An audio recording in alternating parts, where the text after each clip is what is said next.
اعوذ باللہ من الشیطان الرجیم بسم اللہ الرحمن الرحیم۔ واقعہ کربلا کے کچھ ہی دنوں کے بعد یزید ایک ہلاکت خیز اور انتہائی مضر مرض میں مبتلا ہوا۔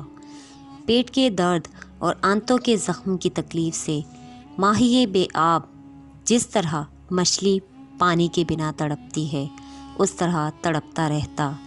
حمص میں جب اسے اپنی موت کا یقین ہو گیا تب اس نے اپنے بڑے بیٹے معاویہ بن یزید کو مر کے بستر پر بلوایا اور امور سلطنت کے بارے میں کچھ کہنا ہی چاہتا تھا کہ بے ساختہ بیٹے کے منہ سے چیخ نکلی اور نہایت ذلت کے ساتھ اور حقارت کے ساتھ یہ کہتے ہوئے باپ کی پیشکش کو ٹھکرا دیا کہ جس تاج و تخت پر آل رسول کی خون کے دھبے ہیں میں اسے ہرگز قبول نہیں کروں گا۔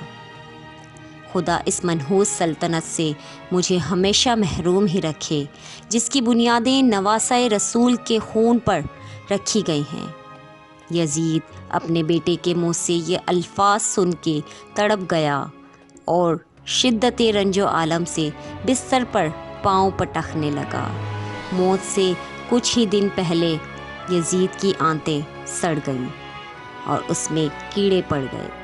تکلیف کی شدت سے چیختا تھا۔ پانی کا قطرہ حلق سے اترنے کے بعد کانٹوں کی طرح چبھنے لگتا تھا۔ عجیب قہر الہی کی مار تھی۔ پانی کے بنا تڑپتا تھا اور پانی پا کر بھی چیختا تھا۔ بالآخر اسی درد سے تڑپ تڑپ کر اس کی جان نکل گئی۔ اس کی لاش میں ایسی ہولناک بدبو تھی کہ قریب جانا مشکل تھا۔ جیسے تیسے اس کی لاش کو سپرد خاک کیا گیا۔ یزید کی موت کا ایک سبب یہ بھی بتایا جاتا ہے کہ وہ ایک رومی النسل لڑکی کے عشق میں گرفتار ہو چکا تھا، مگر وہ لڑکی اندرونی طور پر اس سے نفرت کرتی تھی۔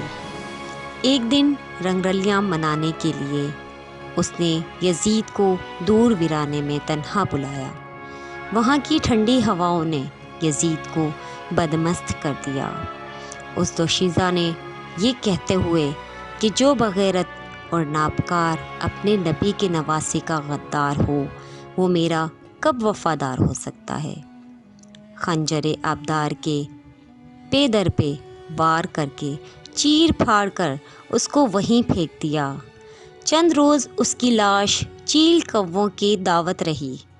بالآخر ڈھونڈتے ہوئے اس کے ساتھی وہاں پہنچے اور گڑھا کھود کر اس کی سڑی ہوئی لاش کو وہیں دفن کر دیا۔